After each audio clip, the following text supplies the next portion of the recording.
He found a trapped lion cub, but the real danger was behind him. He only meant to check a strange sound in the desert wind. But when Ethan Moore freed a wounded lion cub, the Mojave stopped feeling like empty land and started watching him back. Within minutes, a full pride stepped out of the dusk, silent, deliberate, and impossibly calm. What they did next wasn't instinct. It wasn't chance. It was something far more extraordinary, something that changed his life forever. The desert had finally quieted after the storm, leaving behind a thin veil of dust that hung in the air like fading smoke.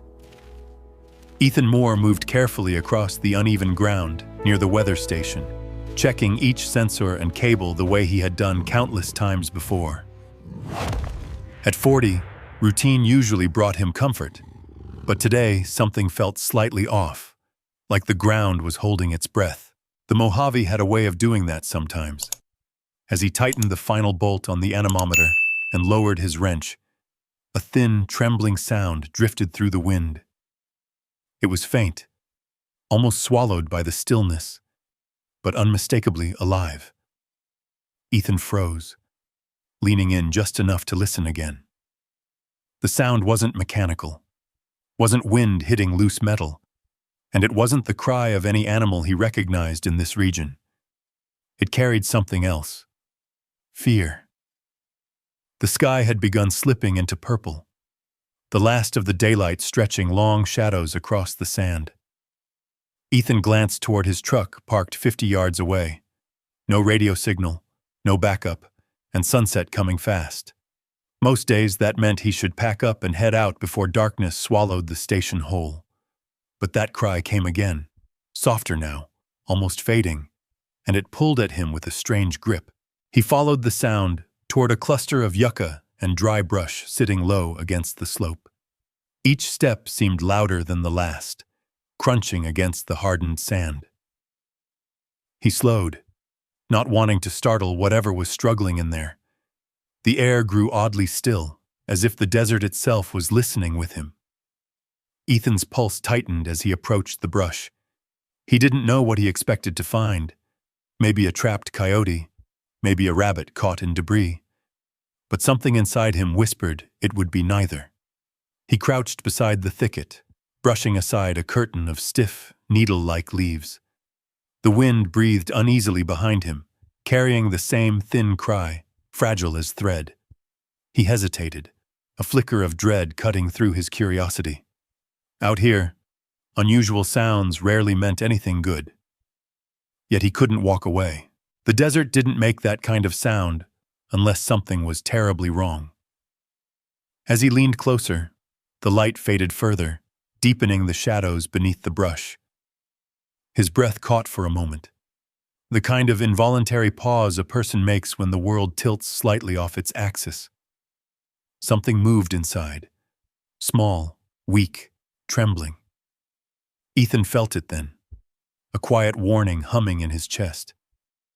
Whatever was hiding in that darkness wasn't supposed to be here, and whatever it was, he was suddenly certain it was depending on him. The last streaks of daylight broke apart across the sand as he reached into the brush, his heartbeat rising with a mix of caution and an inexplicable sense of responsibility.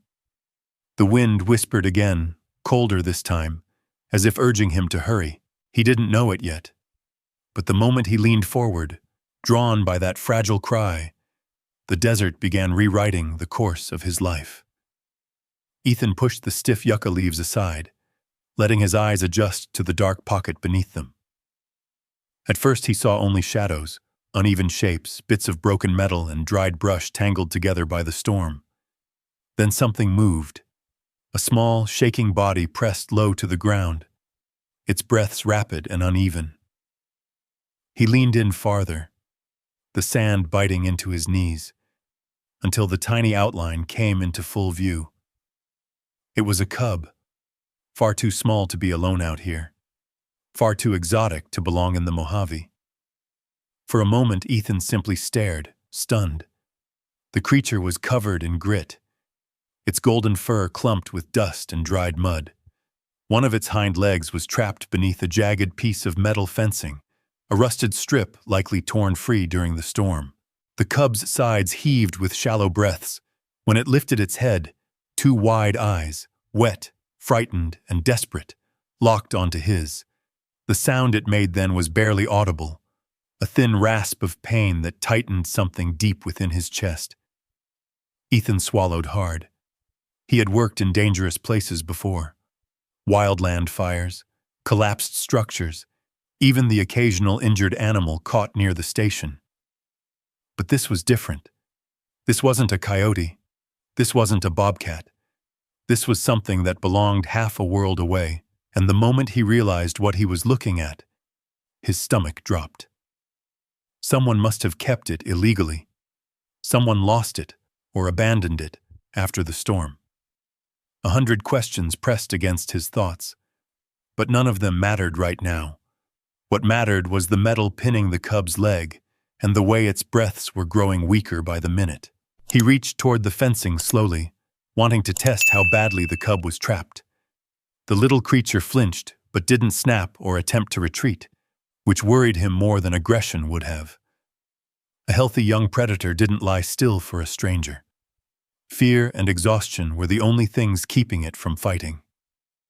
The wind carried another faint cry from the cub, a trembling plea that seemed to echo off the sand itself. "Easy.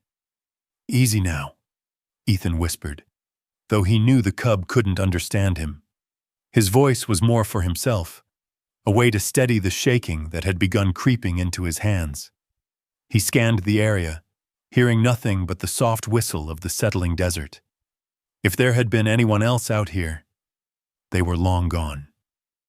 He pushed the brush aside with his forearm, clearing enough space to get a better look at the metal.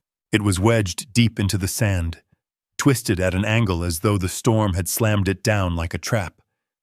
The cub's rear leg was caught exactly where two pieces overlapped, leaving almost no room to maneuver.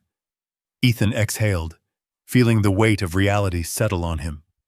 He couldn't call for help. No signal, no backup, no ranger nearby. The Mojave was empty tonight. If he walked away, the cub wouldn't survive the cold or the predators that moved silently after dark. The cub let out a sharper cry as he touched the edge of the metal. Ethan winced with it, glancing at the sky as though searching for some alternative, some option that didn't involve breaking station protocol. He knew the rules. He'd signed them. Never interfere with wildlife. Never alter the natural course of an animal's survival. Those policies existed for a reason. Legal, ethical, and safety reasons. But the cub wasn't part of the natural world here. It wasn't meant to be out in the Mojave in the first place. Someone's crime had left it helpless. Was he really supposed to stand up, walk away, and let it die? He looked back down at the small, trembling body. Its eyes met his again, tired but painfully aware. It wasn't just fear he saw there. It was a pleading that felt disturbingly human. A soft, shuddering breath escaped him. "All right," he murmured under his breath, more to the empty desert than to the cub. "I'm not leaving you here." He stepped back just enough to reach for the metal bar tucked in the side pocket of his tool bag. It wasn't meant for anything like this, mostly for loosening stuck bolts or clearing debris. But it was the only leverage he had. He wedged himself back down beside the cub, gently brushing aside more sand and gravel so he could angle the bar beneath the fencing. The cub hissed weakly as the metal shifted, not in aggression, but in pain. Its tiny claws scraped the sand, digging in as though bracing itself. Ethan paused, giving it a moment to settle. His pulse was loud in his ears, his throat dry. He knew too much pressure could crush the cub's leg or send the metal snapping sideways into his own hand. So he worked slowly, testing each millimeter of movement, listening for the faint grating sound that meant the fencing had begun to give. A groan of metal finally rose from beneath the sand, deep, reluctant, but real. Ethan pressed harder, every muscle in his arms straining. Sweat trickled down his temple. The cub whimpered again, a heartbreaking sound that nearly made him stop, but he forced himself to continue. If he hesitated now, the metal might settle back into place, and he wouldn't get another chance. Another creak, a small shift. The gap widened a fraction of an inch. "Come on," Ethan whispered. "Just a little more." He braced his knee against the ground and pushed hard. The metal jerked suddenly, the edge slipping out of the sand with a quick snap that sent a shock of pain through his palm. He hissed through his teeth, but the moment the pressure lifted, the cub yanked its leg free and tumbled sideways into the dirt. For a terrifying second, it didn't move. Then it pulled itself forward and pressed directly against Ethan's shin, its tiny body quivering with exhausted relief. Ethan froze, startled by the strange trust in the cub's cling. Its head rested against his boot, its breaths still shallow but less frantic now. "Well," he breathed softly, "that's not supposed to happen." He didn't know if the leg was broken, sprained, or simply bruised, but it was swollen badly, and the cub's weight wavered each time it tried to put pressure on it. It needed help, real help, and soon. Ethan glanced toward the weather station buildings, dark silhouettes against the last dying streaks of color in the sky. He glanced in the opposite direction, toward the deepening desert. Both choices carried risks. The cub looked up at him, eyes heavy, trusting in a way that didn't make sense for a wild creature. Ethan felt something shift inside him, something he hadn't expected to feel so strongly, a quiet certainty that walking away was no longer an option. He slid his arms beneath the cub and lifted it gently. It flinched but didn't fight, settling into his hold as naturally as a child seeking warmth. The wind picked up again, brushing sand across his boots. The last of the sun disappeared below the horizon.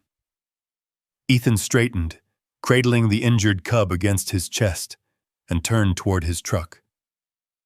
The desert was changing around him, and he didn't yet understand what that meant. All he knew was that he had stepped across a line he could never uncross. He walked carefully across the uneven sand, feeling the cub's shallow breaths warm through his shirt. Its weight was so light it startled him. A young predator shouldn't feel this fragile. Each tiny tremor that rippled through its body made him hold it closer, steadying its trembling muscles as though he could absorb the pain for it. The sky deepened into a bruised violet, the desert flattening into a silent expanse with no promise of help in any direction. Ethan's boots sank slightly as he made his way up the slope toward his truck. He glanced around, scanning instinctively the way he had during his firefighting days. The desert had moods, silent, watchful moods that warned when something was wrong. Tonight felt like one of those nights. A weight sat low in the air, the way pressure builds before lightning strikes. He approached the truck and opened the back door, settling the cub gently on a folded tarp. It whimpered once, curling its small body into the fabric. In the dimming light, its injured leg looked worse than he'd thought, swollen, bruised, and stiff.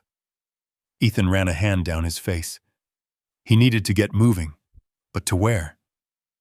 There was no veterinary clinic within 50 miles, and the nearest ranger station was even farther, with no guarantee of anyone being on duty this late.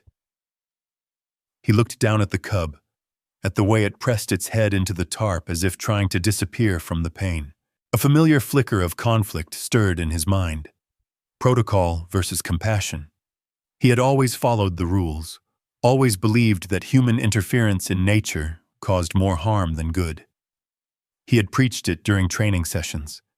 He had lived by it during his years in wildfire rescue. But standing here now, staring at a broken creature that should never have been in this desert, those rules felt thin and hollow. A sudden gust slammed against the truck's side, rattling the metal. Ethan snapped his head toward the distant ridgeline. Something in the wind changed, colder, sharper, carrying a scent he couldn't name but one that sent a shiver through him. The cub lifted its head, ears twitching, as if hearing something he didn't. "Easy," he whispered again, though his voice was unsteady. He shut the truck door gently and circled to the driver's side. His hand hovered over the handle. Leaving now meant driving deeper into the valley to reach the old service road. That road cut through miles of open terrain. If anything was out there, he would be exposed. But staying here was worse. Darkness in the Mojave didn't forgive mistakes. He climbed in, shut the door softly, and rested both hands on the steering wheel. The weight of his decision pressed down on him. He knew with complete certainty that this moment would follow him for the rest of his life, whether he regretted it or not. Ethan took a slow breath and turned to look at the cub again. It met his eyes, silent, as if awaiting a verdict. "You didn't give me much of a choice, did you?" he murmured with a tight smile that didn't reach his eyes. He turned the key. The engine rumbled awake, echoing faintly across the open valley. For a brief moment, Ethan thought he saw movement far across the sand, just a ripple of shadow, too far to identify. He blinked, leaned forward, but the landscape returned to its blank stillness. He shifted into gear and began driving toward the narrow service road. The headlights carved a pale tunnel through the darkness, scattering grains of sand that glittered like tiny shards of glass. The cub shifted in the back seat, letting out a soft, aching chirp that punched straight into Ethan's chest. He kept one eye on it through the rearview mirror, watching the rise and fall of its breaths. A few minutes later, he reached the edge of the valley floor. The road here was little more than hard-packed sand marked by old tire tracks. He slowed, listening again to the wind. Something about the night felt wrong. Too quiet, too heavy, like an invisible audience was watching from the shadows. He had driven only a short distance when the cub made a sudden sound, sharper than before. Ethan's eyes darted to the mirror. It had lifted its head, ears angled, staring toward the left side of the truck. Ethan followed its gaze. Nothing. Only darkness and the faint outline of rock formations. But then he heard it. One soft thud, like a heavy foot pressing into sand. Then another. He hit the brakes, the tires crunching in the stillness. His breath held in his chest. The cub let out a tiny sound, something between fear and warning.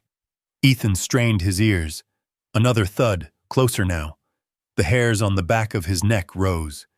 He turned off the headlights. Darkness swallowed the world. His heart hammered as he sat in the sudden silence, listening. The desert was wide open, but somehow he felt surrounded. He reached back automatically, laying a steadying hand near the cub without touching it. The creature pressed closer to the tarp, its tiny body shivering. Another sound, a low, dragging sweep across sand, like a heavy tail moving. Ethan's blood froze. He knew that sound. He had heard it once on a guided wildlife tour years ago, when a male lion brushed past the tour jeep. But that was Africa. This was the Mojave. His pulse thundered in his ears as he stared into the black, trying to convince himself he was imagining things. He waited, counted seconds. 10, 20, 30. Nothing moved. Nothing breathed. And slowly, as if the danger had passed, the cub lowered its head again. Ethan turned the headlights back on. The road ahead was empty. No shadows moving, no shapes in the sand. But Ethan's instincts were no longer calm. The desert had shifted around him. Something unseen had rolled awake the moment he pulled that cub free. Something vast, something ancient in its own way. He drove on, headlights steady, dust swirling behind him in a ghostly trail. He didn't know where he would go yet, but he knew he couldn't stay exposed out here for long. The cub whimpered again, softer this time, pulling his focus back to the present. "Hang on," Ethan whispered, voice firming with resolve. "I've got you now." The desert wind pressed against the truck like a warning. But Ethan set his jaw and kept driving, unaware that the choice he had made tonight would pull him into a story far larger than he ever imagined. The service road stretched ahead like a pale scar cutting through the darkness, barely visible beneath the rising dust. Ethan kept one hand steady on the wheel, while the other hovered protectively near the cub in the back seat.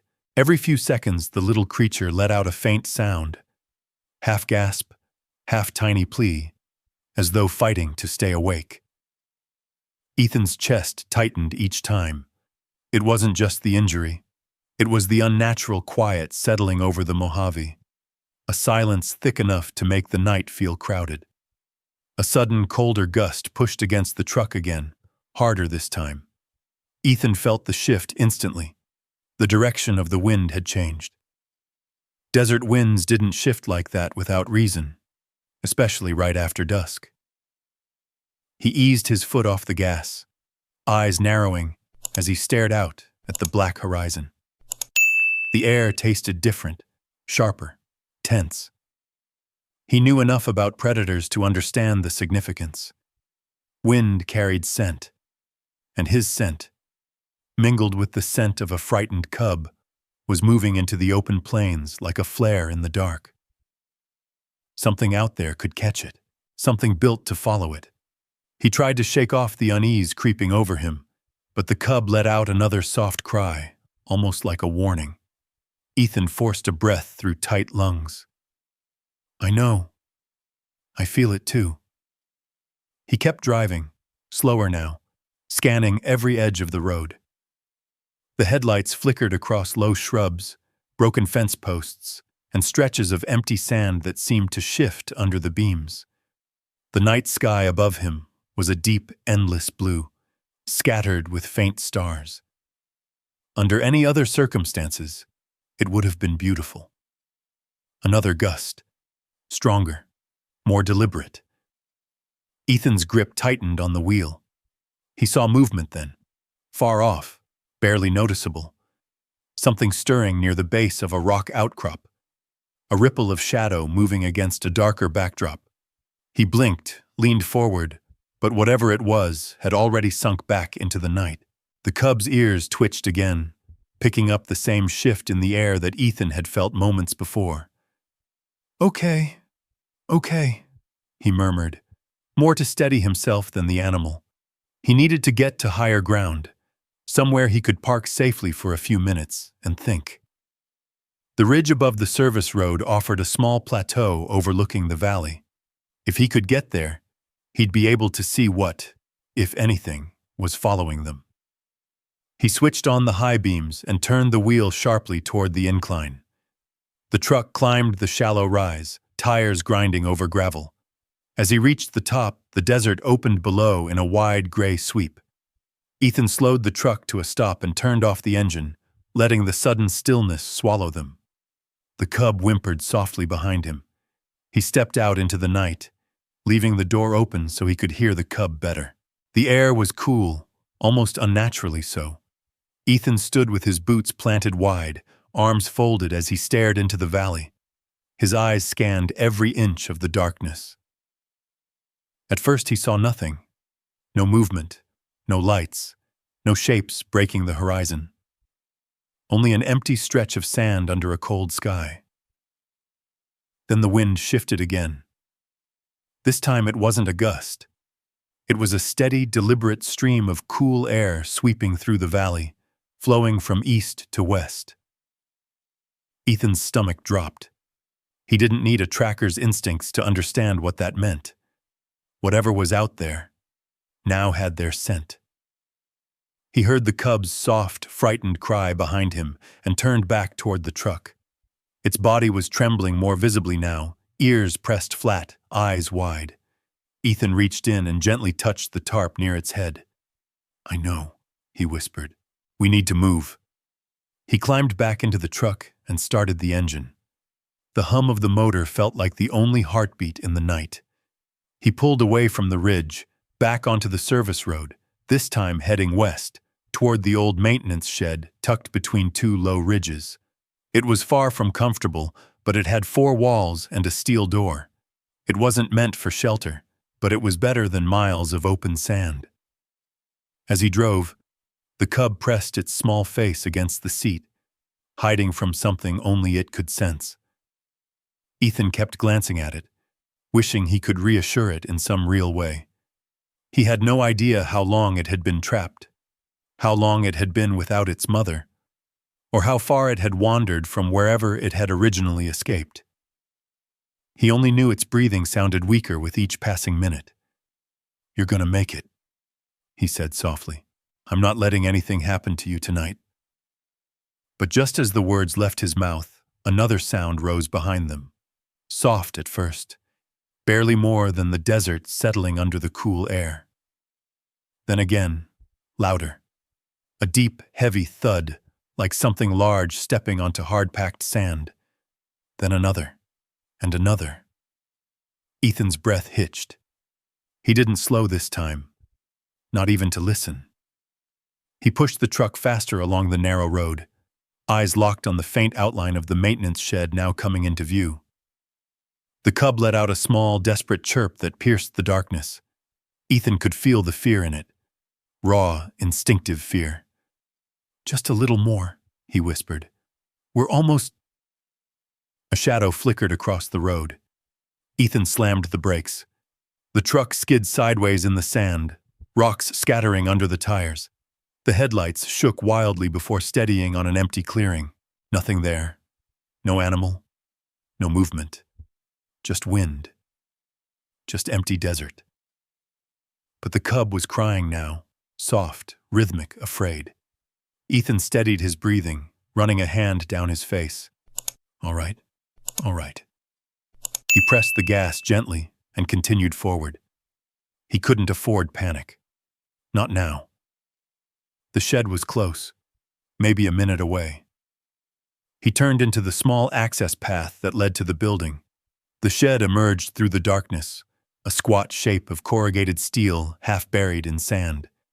He parked beside it and stepped out, scanning the shadows one more time before moving to open the rear door of the truck. The cub looked up at him with glassy eyes, exhausted and afraid. Ethan lifted it carefully, holding it close as he approached the shed. He nudged the steel door open with his shoulder and stepped inside, closing it behind them. The air was cooler inside, still and heavy with the scent of old machinery and dust. He laid the cub on a folded jacket and crouched beside it, checking its leg again. The swelling was spreading. He needed to clean the wound, find something to wrap it with, give it warmth, anything to keep it stable until morning. But as he worked, a distant sound echoed through the still night. A low, resonant call, deep and rolling across the desert like distant thunder. The cub's eyes widened. Ethan froze. Another call answered the first, then another, and another. Not close yet, but coming. The wind had carried his scent, and now the desert was no longer empty. He sat there in the dim shed, the cub trembling beside him, and felt the weight of the night press in on all sides. The rules he had lived by were gone. The line he had crossed could not be undone, and whatever was out there had already begun closing the distance. Ethan took a slow breath, steadying his voice as he whispered to the cub, "We're not alone anymore." Outside the steel shed, the night thickened, settling over the Mojave like a heavy blanket. The wind had quieted, yet the air carried a tension so sharp it felt almost audible. The cub pressed itself deeper into the jacket Ethan had laid out, its tiny body trembling in quick bursts as the distant calls echoed again. Lower this time, closer, scattering across the valley like rolling drums. Ethan rose slowly, palms braced against his knees. He'd spent years reading the land, listening to the subtle warnings of weather, animals, and the ground beneath him. But nothing he'd learned. Not on the fire lines, not during rescue missions, not at the weather station, could explain why the cries of a creature from another continent were echoing through the Mojave night, or why they answered the fear pulsing from the tiny cub at his feet. He moved to the door of the shed, pressing his ear lightly against the cold steel. At first he heard nothing but the hum of the cooling desert. Then a soft thud, rhythmic and heavy, followed by another and another. Each one spaced with the steady confidence of a creature that knew exactly where it was going. He swallowed. Whatever it wasn't moving quickly. It didn't need to. Predators moved with purpose, not panic. The cub whimpered. The sound so small Ethan felt it in his ribs. He turned back toward it, kneeling beside the little creature. "I know," he murmured, brushing dust away from its face with the edge of the jacket. "I know something's out there, but you're safe with me for now. We'll figure this out." The cub blinked slowly, exhausted, trusting him in a way that tightened his throat. Its paw twitched against his hand, barely strong enough to hold on. Ethan stayed there for a moment longer, savoring the fragile calm within the shed. But the quiet didn't last. A sudden gust hit the building so hard the walls rattled, dust shaking loose from the roof. The cub flinched. Ethan shot to his feet. Something massive had disturbed the air outside, something closer than he'd realized. He unclipped his flashlight, clicked it on, and swept it across the interior of the shed. Old crates, tools, rusted equipment, a folded field cot. Nothing useful for defense. Nothing that could help him if what he feared was truly out there. His heart hammered as he stepped back toward the door. He eased it open a few inches. A wave of cold night air rushed in, carrying the unmistakable musk of large animals. Hot breath, coarse fur, and something else beneath it. Something wild and ancient. He stepped onto the packed sand, moving as quietly as he could. The air felt charged, electric, like a storm was building even though the sky was perfectly clear. He lifted the flashlight, sweeping it in a slow arc across the open desert. At first, the beam caught nothing, only the shifting silhouettes of brush swaying gently in the breeze. Ethan allowed himself a brief, foolish moment of relief. Then the light caught something. 2 eyes, then 4, then 8. Reflective, golden, steady. They weren't blinking. They weren't backing away. They were watching him. Ethan's breath stalled. He gripped the flashlight so hard his knuckles whitened. The figures began to move, a ripple of sleek bodies emerging from the darkness. Not close enough to touch, not far enough to ignore. They fanned out silently, forming a wide semicircle. 6 of them. 6 full-grown lions. The Mojave had never felt so small. Ethan stumbled back a step, though he forced himself on to turn his back. The lions didn't roar, didn't snarl. Their paws moved without sound, stirring only curls of soft dust. The largest shape, a lioness he instinctively knew was the leader, stood centered in the formation, her amber eyes locked onto him. She didn't advance. She didn't retreat. She judged. Behind Ethan, the cub released a soft cry from inside the shed. It was faint, but it carried across the sand like a signal flare. The lioness's ears twitched. She took a single step forward. Ethan felt fear crack down his spine like a whip. He lifted a hand slightly, not to defend himself. What weapon could he possibly use? But in a futile attempt to show he meant no harm. His voice came out hoarse. "He's hurt," he whispered. "I'm just trying to help him." The lioness tilted her head almost imperceptibly, her gaze sliding past Ethan toward the shed. The other lionesses stayed perfectly still, but the way their bodies angled told him everything. They were preparing to close in if needed, not out of cruelty, out of instinct. Ethan's breath came in short, silent bursts. He knew he should feel terror, and he did, but layered beneath it was something he couldn't explain, something he had never felt in all his years dealing with dangerous situations. He wasn't prey. He was being evaluated. He didn't know what to do, run, and the lions would give chase, stay still, and he was at their mercy.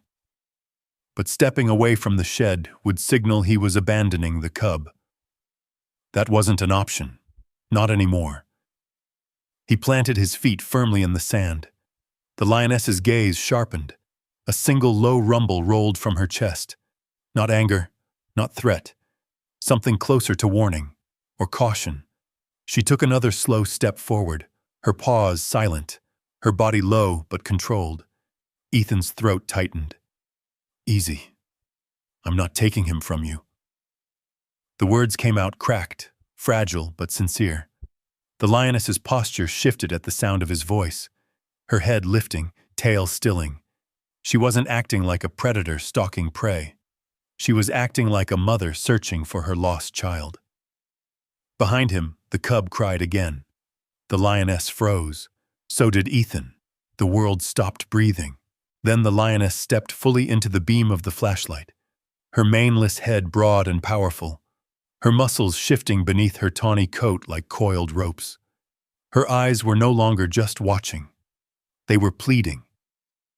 The cub tried to cry again, but its voice broke. That sound shattered whatever thin boundary remained between mother and man. The lioness surged forward, not in an attack, but in a desperate stride toward the shed. Ethan held out both hands instinctively. Wait. Please, she stopped. So close he could hear her breathing. The other lionesses closed the semicircle tighter, tails twitching in agitation. Ethan stared at the lioness in front of him, feeling the ground tilt beneath the weight of the moment. He wasn't sure what would happen next. But he knew this wasn't an ambush. It was a reckoning. The cub's life. The mother's fear. The scent carried by the wind, and Ethan, standing between them. He took a trembling breath and stepped aside, just enough for the lioness to see into the shed. She didn't move. She didn't roar. She simply lowered her head, as though preparing to decide whether the man before her was a threat or a guardian. The desert around them fell into a silence so deep it felt sacred. And Ethan Moore understood, fully, terrifyingly, that whatever happened next would change far more than just this night. The lioness stood only a few yards away, her breath rising in slow, steady clouds beneath the moonlight. She was a towering presence, muscle, instinct, and raw maternal force wrapped in golden fur. Ethan could see the tension in her stance, the fierce protectiveness simmering behind her stare, the kind that belonged to a creature who had spent her life keeping her young alive in a world built on tooth and survival. The cub whimpered inside the shed, the sound cutting through the night like a cry from a wounded child. The lioness's ears twitched sharply. She shifted her weight forward. The semicircle of lionesses behind her didn't advance, but every tail flicked, every paw adjusted, their bodies coiling tighter, as if waiting for a cue. Ethan felt caught between two worlds, his body rigid with fear, yet his instincts pulling him to stay, not run. He raised his hands slightly, palms open in a gesture of surrender, though his voice barely worked when he tried to speak. "He's inside," he whispered. "He's hurt. I'm not keeping him from you." The lioness's pupils widened, catching the glow of his flashlight. She took another silent step toward him. Her size was overwhelming this close. Her shoulder nearly reached his chest, and the power in her stride spoke of a lifetime surviving harsh lands. Yet her movement wasn't predatory. It was heartbreaking. It was the walk of a mother who feared she was too late.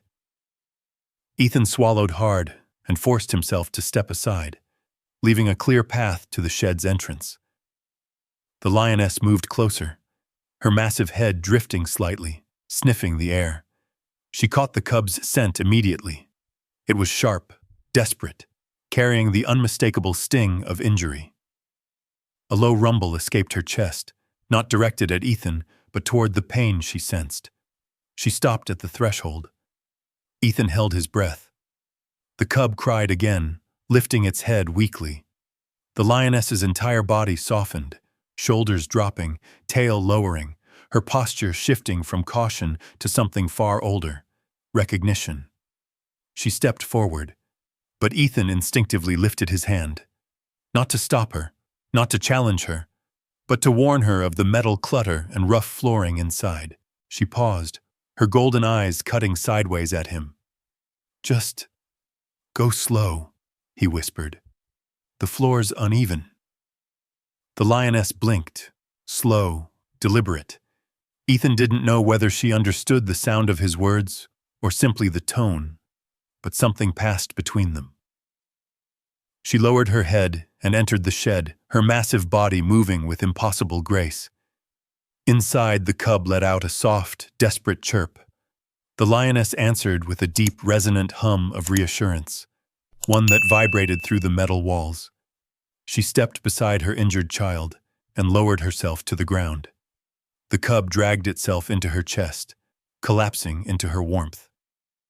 Ethan stood in the doorway, the breath he'd been holding finally loosening inside him.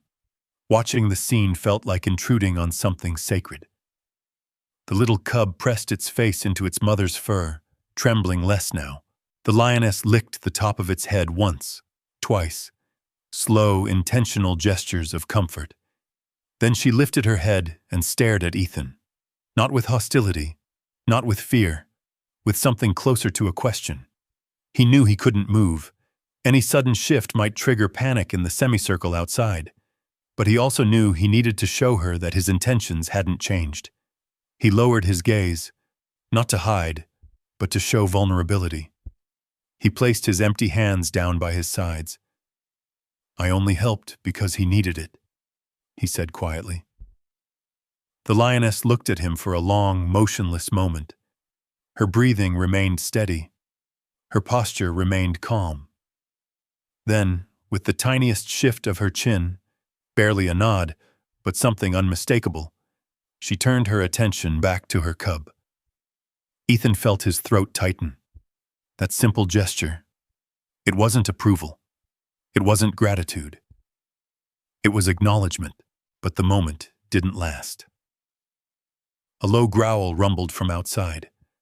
One of the lionesses in the semicircle stiffened, head lifting sharply. The male lion, a colossal silhouette Ethan hadn't noticed before, stepped out from behind the ridge, his mane rippling like shadowed fire in the moonlight. Ethan's breath caught. He hadn't seen him earlier. The lion's presence dwarfed everything. Massive shoulders, thick mane, a posture that radiated dominance, and his eyes were locked directly on Ethan. The lioness inside the shed rose halfway, shielding her cub with her body.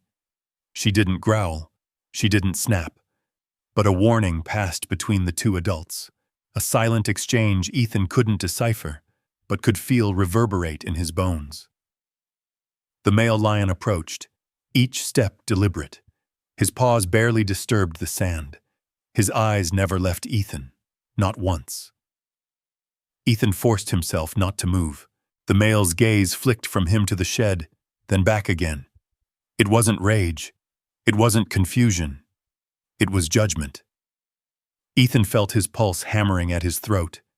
Then, shockingly, the male lion did something Ethan had no framework for. He sat down. Just sat. Firm, steady, towering, like a sentinel delivering a verdict. Ethan stared at him, barely able to breathe. The lioness behind the male relaxed slightly. The semicircle widened.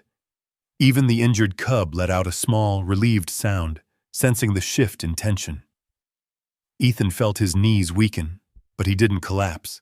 He just stood there in the doorway, overwhelmed by the gravity of what had just unfolded. The male lion blinked once, slow, heavy, and Ethan felt the meaning settle into him like a weight. He was not prey. He was not enemy. He was being allowed to stay, allowed to live. Ethan exhaled shakily, the air leaving him like a prayer he didn't know he'd been holding.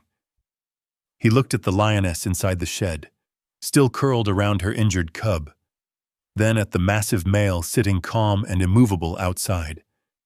He had broken a rule, but somehow, impossibly, the wild had chosen to understand.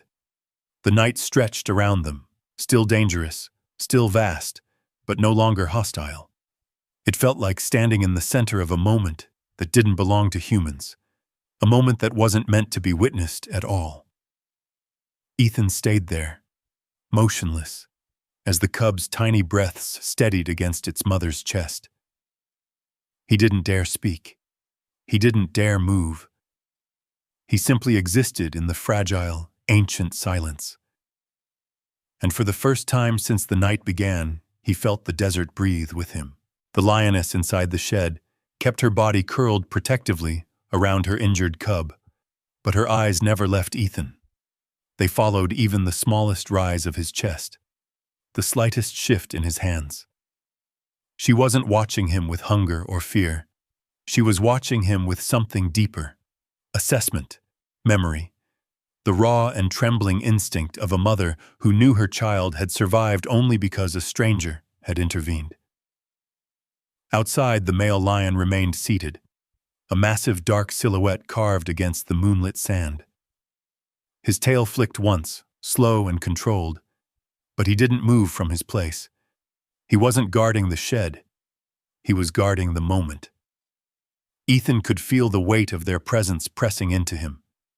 It wasn't menace. It was something heavier, older, as if nature itself was holding him under a microscope. His heart pounded, but he forced himself to look down, to breathe steady, to keep his posture small and unthreatening. The cub whimpered again, a soft, broken sound that vibrated through the steel walls. The lioness lowered her head, nuzzling the cub's frail body, her deep purr rumbling like distant thunder. Ethan felt the sound more than he heard it. His chest tightened at the tenderness in her touch. This wasn't a predator at this moment. This was a mother terrified of losing her child. And then she moved. Slowly, deliberately, the lioness rose to her feet. The cub slumped against the jacket, unable to stand, its small body shaking with the effort. The lioness stepped over her child and began closing the distance between her and Ethan. He went still, every muscle locking into place, breath suspended. He felt his pulse hammer against his throat, but he didn't move.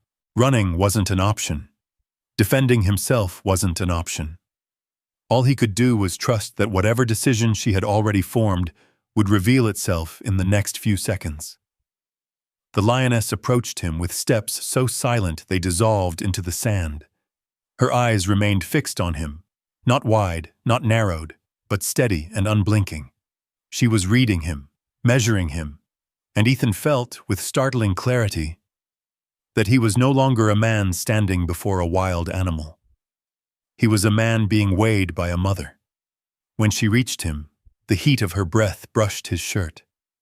Her size up close was overwhelming, her head nearly level with his chest, her shoulders wide and powerful, her paws larger than his hands.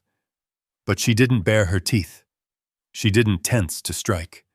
She leaned forward until the tip of her nose touched the edge of his shirt. She inhaled. A long, deep breath.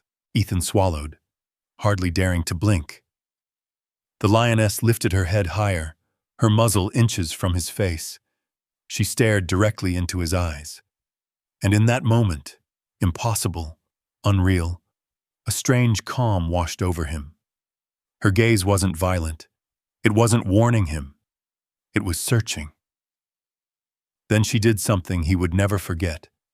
With a slow, deliberate motion, she lowered her forehead and pressed it gently against his. The touch was warm, firm, and heartbreakingly gentle. Ethan felt everything inside him collapse. Fear, adrenaline, disbelief, replaced by something raw and humbling. Time stopped. The desert faded. Even the cub's soft breathing became distant. It was just them, the man who had broken a rule to save a life, and the mother who had crossed the wild's oldest boundaries to recognize it. Her forehead rested against his for only a moment. But it was a moment so profound, so impossible, that it carved itself into the very fabric of his memory. Ethan's breath trembled as he closed his eyes briefly, letting the connection settle deep in his chest. When she pulled away, she did so slowly, her gaze still soft, but no longer questioning. She turned back toward the shed, where her cub lay curled in the dim light. She walked to the entrance, then paused and looked back at him. It wasn't a threat. It was an invitation. Ethan followed at a careful distance, stepping into the shed with her. He knelt beside the cub again. The lioness lowered herself next to him, her massive body curling protectively around the small, broken form. Ethan laid a hand near the cub, not touching, not intruding, just offering presence. The lioness watched him, then nudged the cub forward with her nose, as if encouraging it to accept his help. Ethan's breath shook. He reached gently toward the cub's injured leg, making sure to move slowly and with as much calm as he could muster. The lioness didn't growl. She didn't flinch. She simply watched, her tail brushing the ground in soft, steady movements. "Easy," he said quietly. "We'll get you through this." For the first time, the cub didn't pull away from his touch. It sighed, a sound so small it was almost lost in the cold desert air, and relaxed slightly against his hand. Ethan felt the moment in his bones.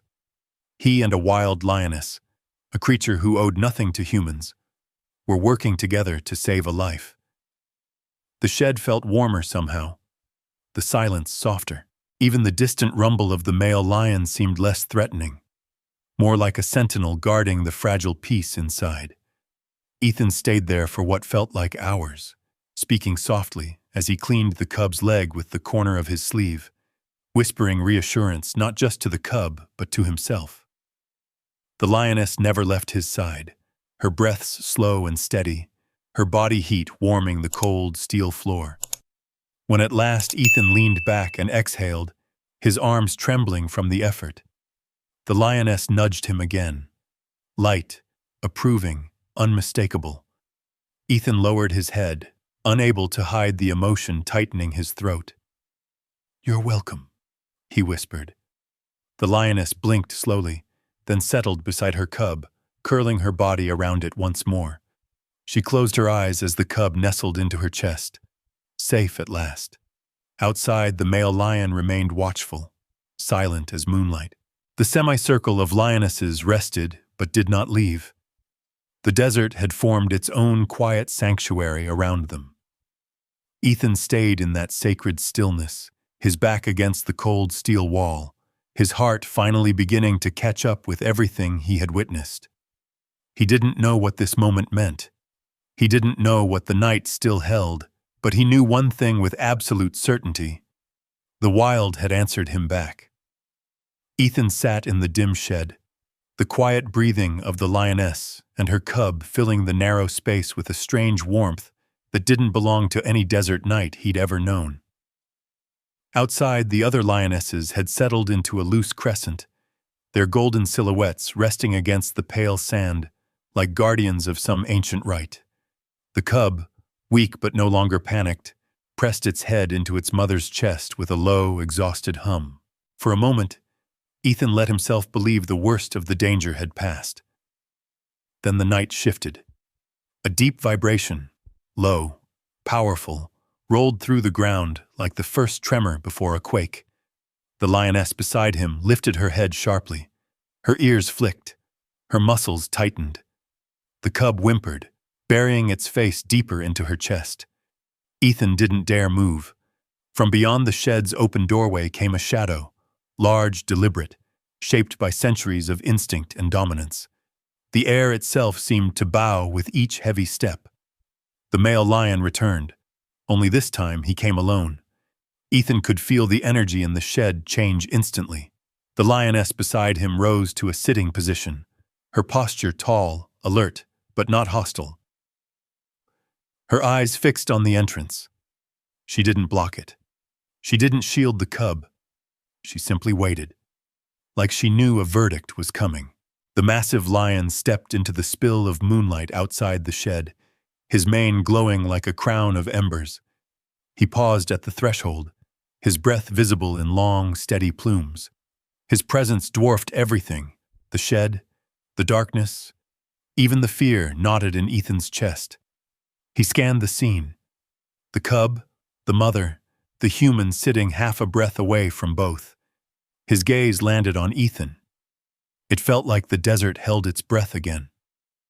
The lion took another step, slow, heavy, meaningful.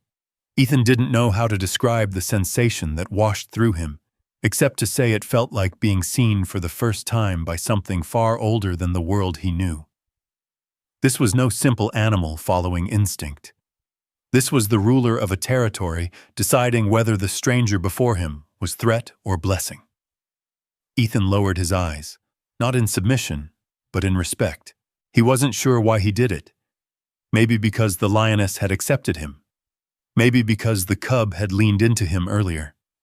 Or maybe because he understood, deep in his bones, that fear alone wouldn't save him here. The lion's steps rumbled closer. Ethan felt the heat from its breath brush the top of his head. Slowly, he lifted his eyes.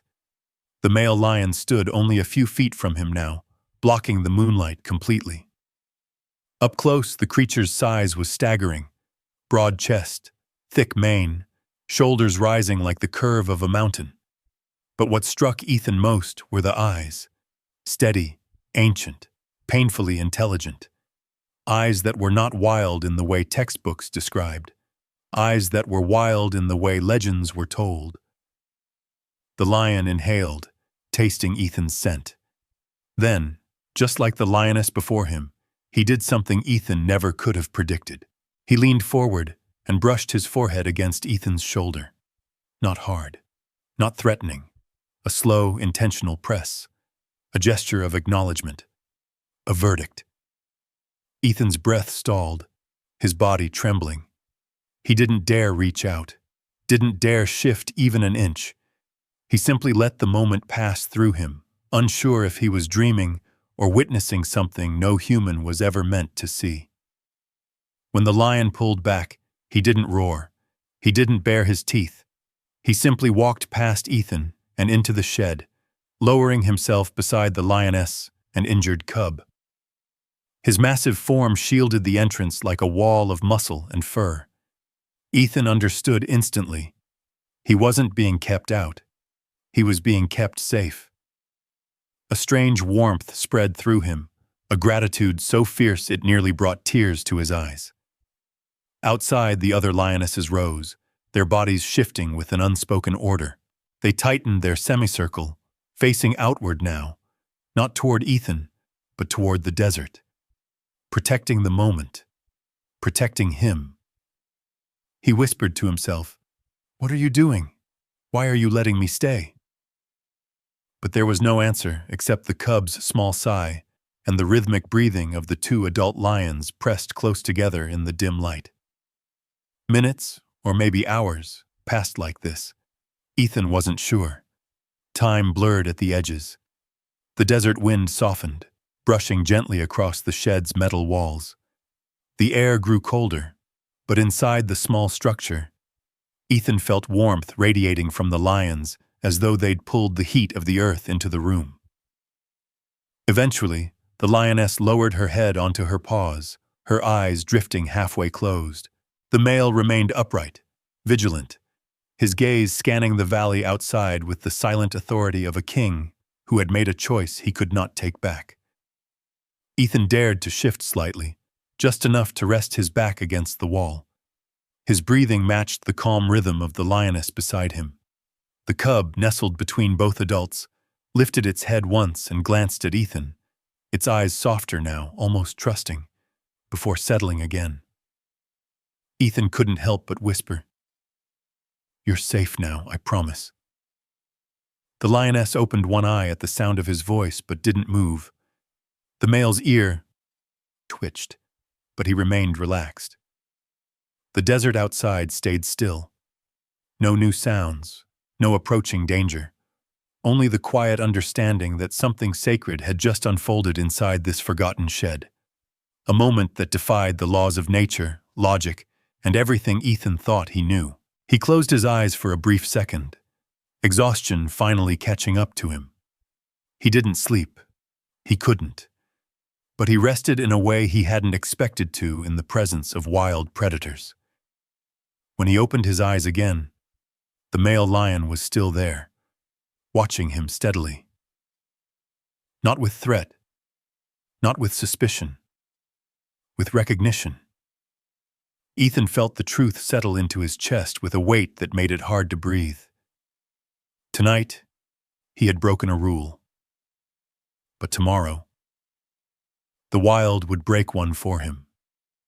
Morning crept into the Mojave with a pale, muted glow, as if the sun itself approached cautiously, unsure of the night it was replacing.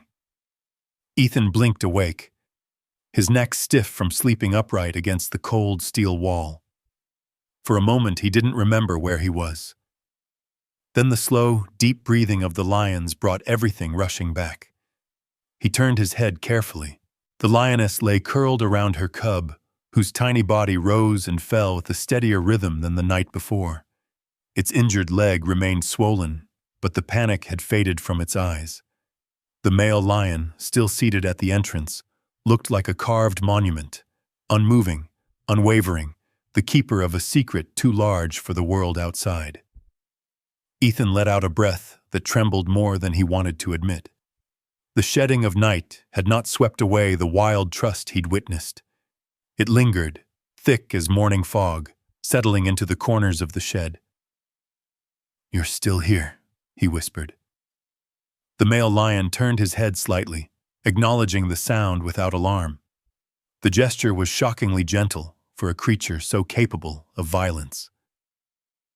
Ethan lowered his gaze respectfully, unsure if eye contact would be taken as challenge. The lion gave no sign of displeasure, only returned his attention to the brightening horizon. The cub stirred then, letting out a small chirping sound that echoed off the steel walls.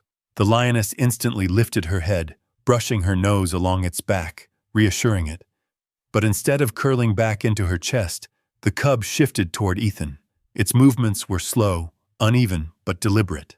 The lioness watched, eyes softening, as her child limped closer to the human who had freed its leg from the metal trap. Ethan felt his heart lodge high in his throat. "Hey, little one," he murmured, holding out a hand, not touching, simply offering space.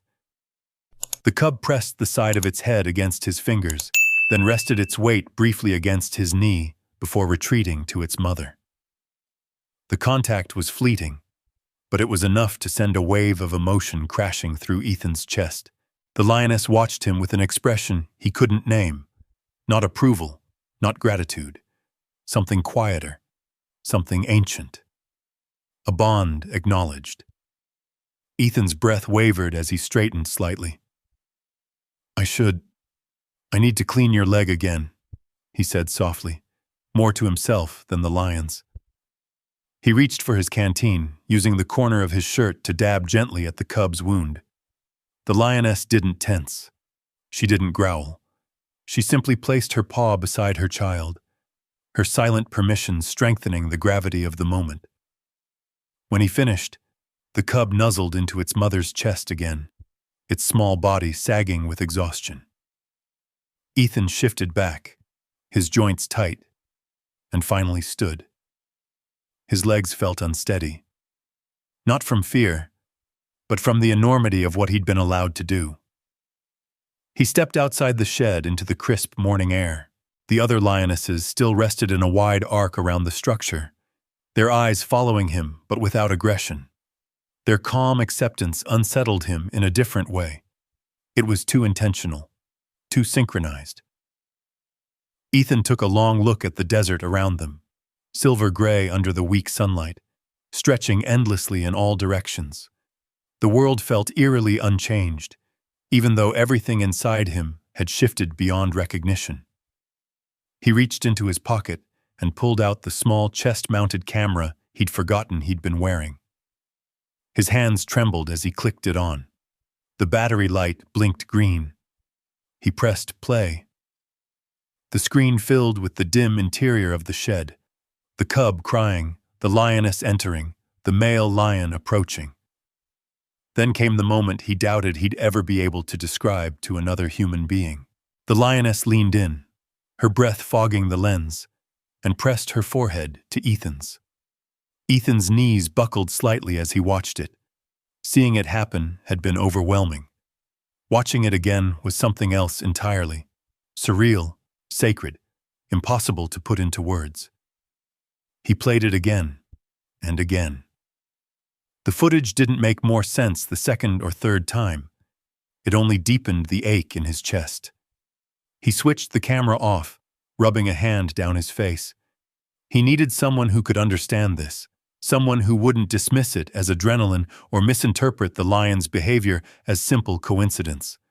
There was only one person he trusted with something this extraordinary: Dr. Melissa Grant.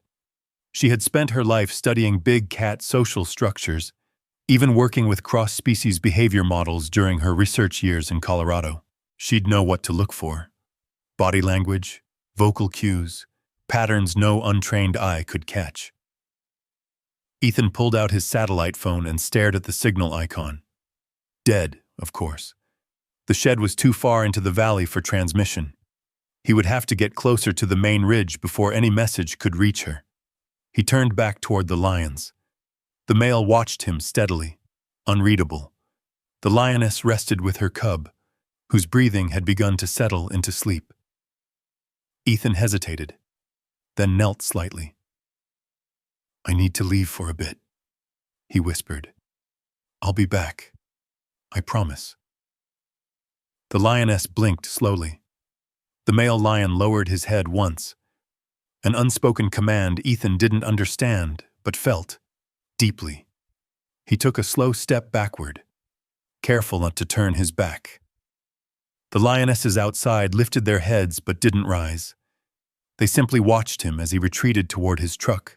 When he reached the vehicle and climbed in, he allowed himself one last look toward the shed.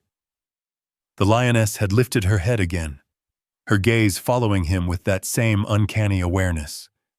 Her cub slept safely beneath her chin, and the male still sat like a monument at the entrance, steadfast, immovable, a silent guardian of the moment that had changed Ethan's understanding of the wild forever. He started the engine. The desert stirred lightly around him as he drove toward the ridge, dust trailing behind his tires. As soon as he reached the first rise, his satellite phone blinked to life. He opened his messages and recorded a short clip from the footage, attaching it with shaking hands. He sent it to Melissa with a brief text. "Call me. It's urgent. You won't believe this unless you see it." He stared at the screen until it showed "delivered." Then he exhaled, resting his forehead against the steering wheel. The world might never believe him, but the proof was real, and a wild pride of lions had trusted him with their most fragile secret. Ethan drove back toward the weather station with a fog in his chest, a mix of awe, fear, and something he couldn't name. Every mile he put between himself and the lions felt wrong, as if he were abandoning a responsibility he had never asked for, but now couldn't turn away from. The early morning light washed across the desert in pale gold, softening the jagged rocks and dry brush into a landscape that looked almost peaceful. But Ethan knew the truth beneath it. The Mojave held stories no one would believe, and last night it had written one onto his life. He reached the station and parked beside the main equipment shed. His legs protested as he stepped out, tight, heavy, still vibrating from the tension of the night before. He checked the sat phone over and over, waiting for a reply from Melissa. Nothing yet. She was probably in a lab or lecture hall. She would call the moment she saw the footage. He knew her well enough to trust that. Ethan scrubbed a hand across his face, trying to clear his mind. He needed water, rest, and a moment to breathe. But none of that mattered. Not while that cub remained injured. He planned to grab more supplies: clean cloth, bandaging, maybe the portable med kit, and head straight back to the Pride. He didn't know if they'd allow him close again. Last night felt like a miracle that shouldn't be repeated. But he had to try. He filled 2 canteens, grabbed field gauze, and slipped an emergency blanket into his pack. The station felt too quiet, too ordinary, as if the world outside its walls had no idea what was unfolding in the valley. His phone buzzed. "Melissa." He answered immediately. Her voice came through, tight and shaken. Ethan, I just watched it. Twice. Where are you? At the station, he said. I'm heading back soon. That lioness. Her breath hitched slightly. And the male. Ethan, lions don't do that. Not in captivity, not in Africa, not anywhere. They don't acknowledge humans that way. I know.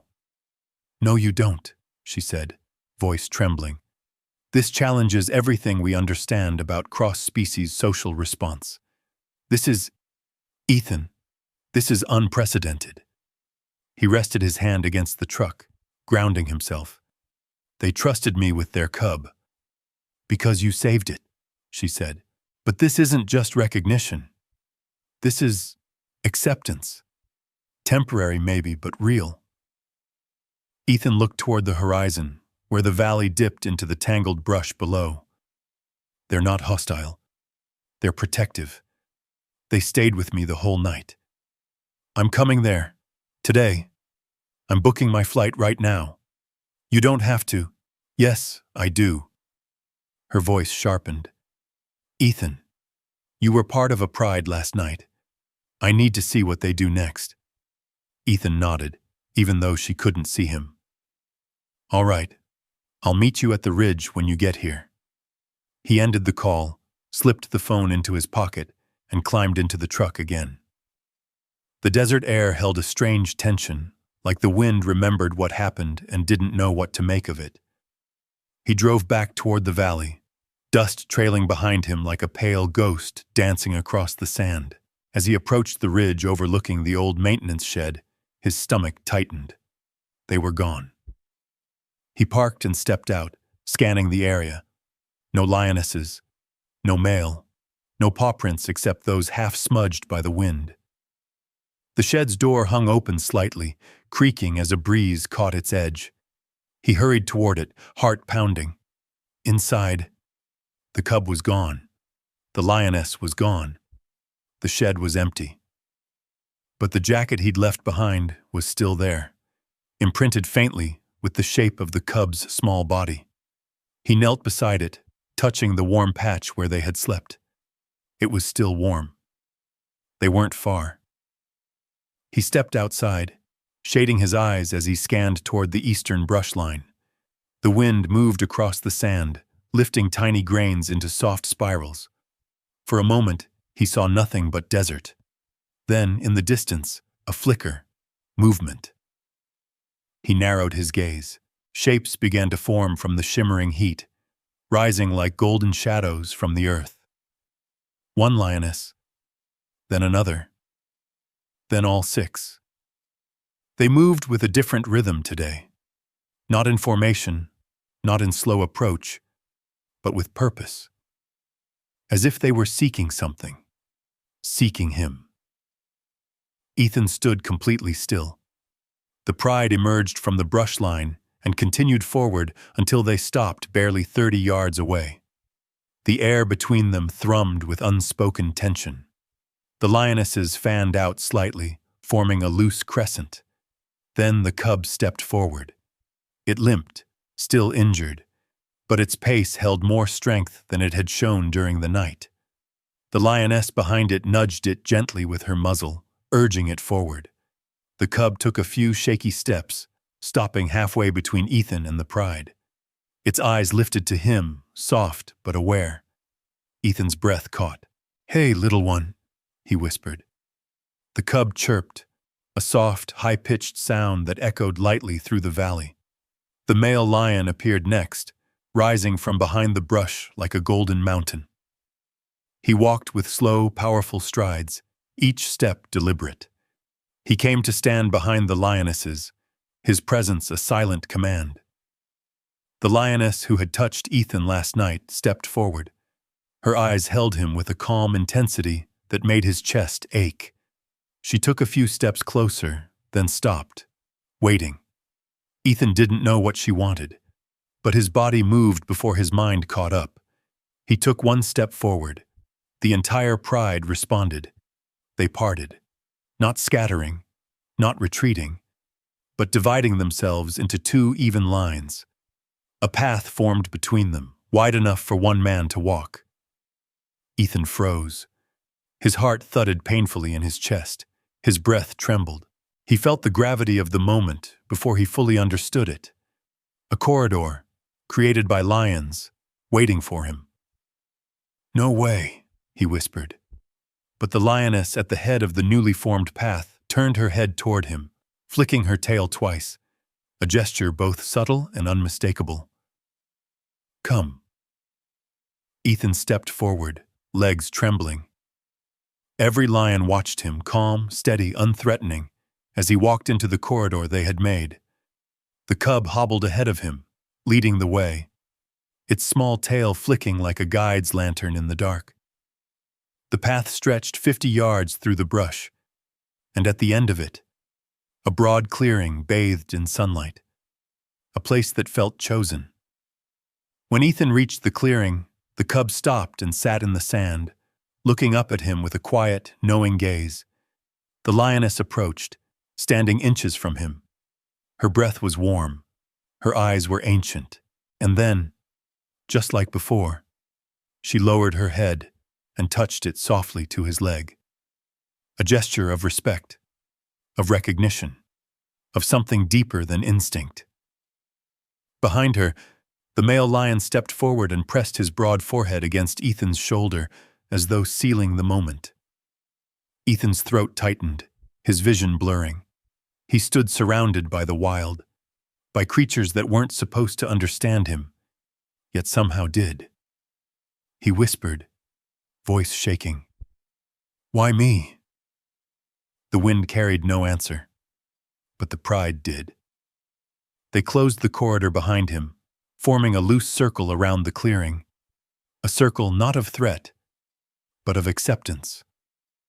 And Ethan Moore knew, as the cub nestled briefly against his boot, that the wild had chosen this moment, not for survival, not for instinct, but for connection. A connection so rare, so fragile, that even the desert seemed to bow around it. For a long moment, Ethan couldn't move.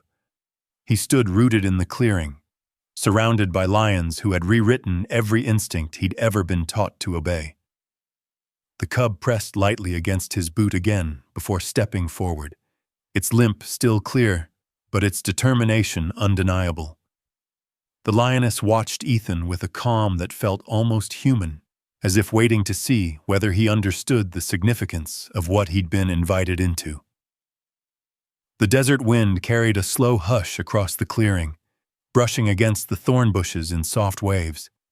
It was the kind of silence that didn't feel empty but ceremonial, like the land itself acknowledged what was unfolding. Ethan swallowed hard. Every cell in his body told him he shouldn't be here. Yet every breath he took said he belonged, even if only for this fleeting moment in time. The cub gave a small chirp and turned away, limping toward the far side of the clearing as if guiding him to follow. Ethan hesitated, but the lioness nudged him gently with her shoulder, a firm but steady push that sent a thrill of disbelief through him. He took a cautious step behind the cub, the lioness falling in close beside him. The rest of the pride shifted subtly to accommodate the movement, forming a procession so deliberate it made Ethan's breath catch in his throat. He was being escorted, not chased, not cornered, escorted. The pride moved like an ancient machine, each lion sliding into position without a single growl or command. The lionesses fanned out in two parallel lines, their tawny bodies forming walls of living, breathing power.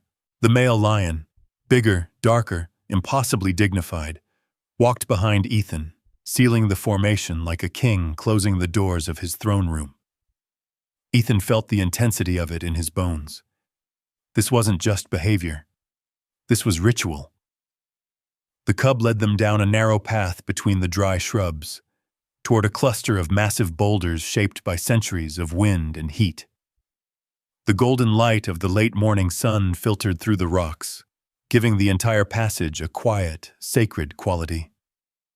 With every step, Ethan felt the beat of his own heart rising in his throat. He whispered under his breath, "Why me?" Why show me this? The cub paused and turned back as if answering, its amber eyes bright with a trust Ethan hadn't earned, but somehow carried anyway.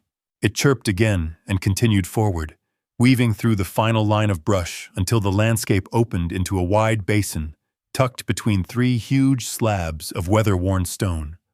At the center lay the pride's old den, a hollow space ringed by shade, softened by sand, marked with tiny bones and fading paw prints from seasons long gone. It wasn't an active den anymore. Ethan could tell by the emptiness, by the absence of fresh scents or bedding. But it held significance, a memory, a place of beginnings. The cub hobbled toward the center of the basin and sat. The lioness who had touched Ethan joined her child, placing her paw gently over the cub's back before lifting her gaze toward him again. Ethan stepped into the basin with the hesitation of someone entering sacred ground. The air felt heavier here, wrapped in the scent of earth and memory. He knelt slowly, not daring to touch the stones around him. The cub sniffed at his shoe, then looked up with a soft, expectant gaze. Ethan reached out and touched its shoulder with the back of his fingers. The lioness didn't tense. She didn't shift. Instead, she leaned forward and repeated the gesture she had given him the night before. A slow, deliberate touch of her forehead to his thigh.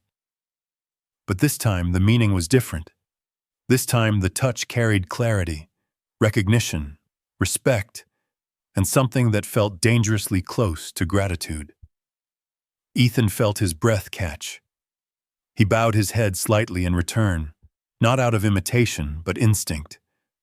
The moment held an intimacy he could never describe, a bridge between worlds that should never have met. Then the male lion stepped from behind him. The ground seemed to vibrate as he moved. Ethan froze, barely daring to breathe. The male circled once around him, massive paws silent in the sand, before stopping behind the lioness and cub. His mane swayed in the breeze, catching the sunlight like slow-burning fire. He stepped forward and pressed his forehead, not against Ethan's thigh, not his shoulder, but to Ethan's chest. The contact was warm, heavy, and impossibly gentle. Ethan's eyes stung. He didn't know if he was supposed to move, breathe, respond, or simply exist in the stillness. His arms trembled with the weight of the moment. The lion held the touch for a full heartbeat, then another, before stepping back. The gesture was unmistakable. Acceptance. Not into their pride, not truly, but into their story. A rare, impossible crossing of boundaries neither human nor lion could fully understand. The cub mewed softly, nudging Ethan's boot as if sealing the exchange. Ethan let out a shaky laugh, overwhelmed by emotion he couldn't begin to articulate. The lioness brushed her flank against his arm, her fur coarse yet warm through his sleeve. Behind him, the other lionesses settled into relaxed positions, lying down, stretching, flicking their tails lazily, as though the tension of the morning had dissolved into something calmer, something communal. He sat among them a moment longer, unsure if he should stand or remain in their circle, but the choice was made for him. The cub rose, limped closer, and curled itself briefly against his leg. Ethan watched it, heart swelling with a mix of relief and awe. He'd saved a life last night, and today, the wild had answered with something far deeper than gratitude. The lions slowly began to disperse from the clearing, peeling away one by one with the casual confidence of creatures who knew they held dominion over the land. The cub stayed behind for a moment longer, lifting its small face to Ethan with a soft chirp.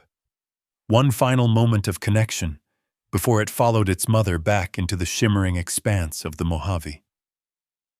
Ethan remained alone in the basin, his pulse slowly settling, his hands trembling with the weight of everything he had just witnessed. He whispered into the stillness, "I'll remember this, all of it." The desert wind stirred the sand at his feet, almost like an answer. And when he finally rose and looked out toward the wide stretch of sunlit land, he knew with absolute clarity the world would never look the same again. Not after a pride of lions had walked him into their past, their trust, and their silent honor. Ethan remained in the clearing long after the last tail disappeared behind the curtain of brush. The warmth of their presence faded slowly, like embers cooling after a night-long fire. He pressed his hand against his chest, still feeling the faint echo of the male lion's forehead resting there, a gesture so profound it had imprinted itself deeper than any scar could. He finally returned to his truck with a mind swirling in stunned, reverent silence. The drive back to the weather station blurred, the Mojave stretching out before him in long waves of gold and shadow. Every so often, he glanced at the horizon, hoping, almost expecting, to see a tawny shape pacing the ridge, but the land remained still, pretending it hadn't just hosted a miracle. By the time Ethan reached the station, Melissa's rental SUV was already parked out front. She stepped out before he even opened his door. Her hair was wind-tangled, her tablet tucked under her arm, and her expression a mix of scientific hunger and disbelief. "You're back," she said breathlessly. "Where are they?" Ethan shook his head. "Gone. But you need to see where they took me." She studied his face, reading the strain, the awe, the weight behind his words. "Show me." They loaded her gear and drove together toward the ridge. The midday sun cast long shimmering bands across the desert floor. Once they reached the edge overlooking the valley, Melissa leaned forward, eyes scanning every inch of the terrain as if trying to imprint it into her memory. "You said they escorted you?" she asked quietly. "They made a corridor," Ethan answered. "2 perfect lines. They walked me to an old den site. The cub led the way." Melissa swallowed hard. "That's not just behavior. That's intention." Ethan parked and led her down the path through the brush. They moved slowly, quietly, as though intruding on hallowed ground. When they reached the basin, Melissa stopped abruptly. Her eyes widened. "Oh my God," she whispered. The clearing still held traces of the pride. Fresh prints, the faint drag of paws in the sand, and near the center of the basin, a small indentation where the cub had curled itself. She crouched down, running her fingers lightly across the ground. "This isn't random. This is a place of significance. They brought you here for a reason." Ethan nodded. That's what it felt like.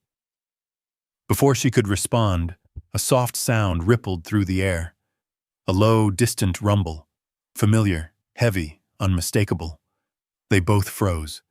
Melissa's eyes darted toward the ridge. "Ethan!" The pride had returned.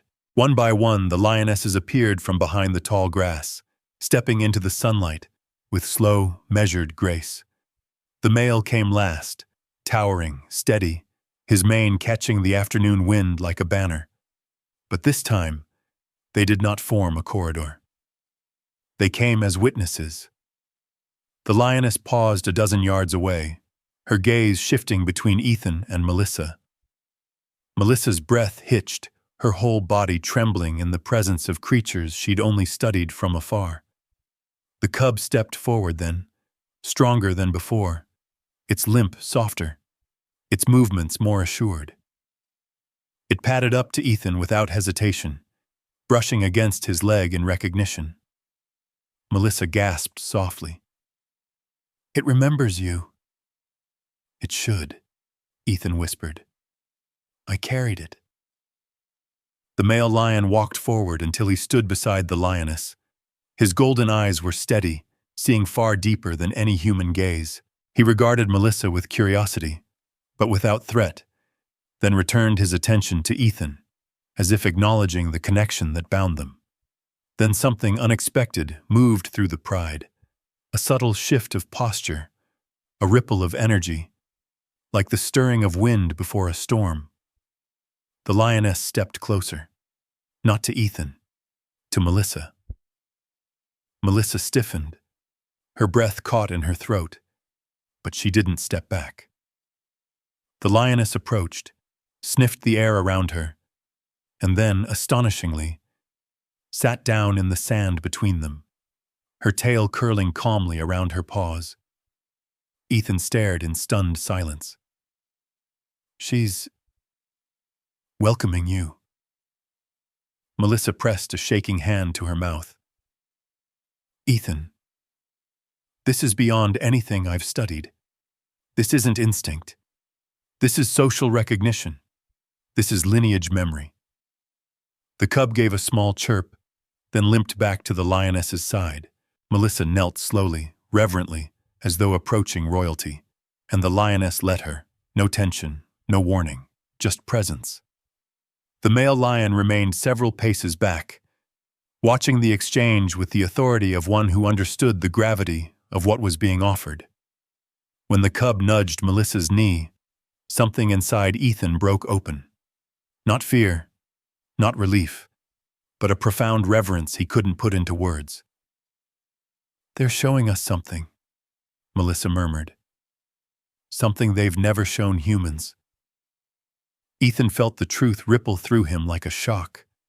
The pride wasn't just acknowledging him. They were acknowledging the moment, the choice, the rescue, the trust. After several long minutes, the lioness stood. The cub fell in beside her. The rest of the pride shifted into motion, like a living tide pulling back into the sea. Before they disappeared, the male lion approached Ethan one final time. He stopped inches away. Ethan held his breath. The lion leaned forward and pressed his forehead, not to Ethan's chest this time, but to Ethan's brow. The same gesture his mother had given him in the shed. The same gesture the cub had received. A gesture of closure, of return, of farewell. When the lion stepped back, Ethan felt tears fall before he could stop them. The pride turned as one and walked into the shimmering light of the Mojave, their silhouettes fading back into the wild that shaped them. Melissa stood beside Ethan, silent, shaken, reverent. "They said goodbye," she whispered. Ethan nodded, voice low and rough. "Yeah, they did. And they trusted you enough," she said softly, "to let me witness it too." The wind blew gently through the clearing, lifting a small swirl of dust between them. Ethan looked at the place where the cub had last stood, then at the empty horizon where the pride had vanished. He felt something settle inside him. Not grief, not loss, but a warm, steady knowing. Some stories weren't meant to be repeated. Some miracles weren't meant to be chased. But if you were lucky just once, the wild would remember your name. Ethan whispered into the wind, "Thank you." And somewhere in the distance, carried faintly on the shifting air, came a soft, familiar sound, a single cub's chirp, before the desert swallowed it whole. If this story touched your heart even for a moment, leave a simple 1 in the comments so we know you were here, or a 0 if it left you completely speechless. Your voice matters more than you think. And if you'd like to walk with us through more real stories of courage, connection, and the wild, make sure to subscribe. There are more unforgettable moments ahead, and I'd be honored to have you with me for the next one.